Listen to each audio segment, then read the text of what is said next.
ঢাকায় নিযুক্ত British high commissioner miss সারা কুকের সঙ্গে বৈঠক করেছে বাংলাদেশ জামায়াতে ইসলামী মহিলা বিভাগের সেক্রেটারি নুরুন নিসা সিদ্দিকার নেতৃত্বে ৯ সদস্যের একটি প্রতিনিধি দল। কুকের বাসভবনে এই বৈঠক অনুষ্ঠিত হয়।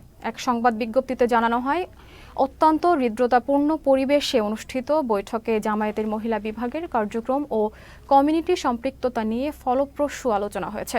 এতে আরও বলা হয়, সাক্ষাৎকালে ব্রিটিশ হাই কমিশনার নারীর ক্ষমতায়ন এবং তাদের সামাজিক ও রাজনৈতিক ভূমিকা নিয়ে আলোচনা করেন। আলোচনায় জামায়াতের মহিলা বিভাগে দায়িত্বশীলাগত তাদের চিন্তা ভাবনা এবং অভিজ্ঞতা বিনিময় করেন। এটি বাংলাদেশের রাজনৈতিক প্রেক্ষাপটে একটি উল্লেখযোগ্য ঘটনা।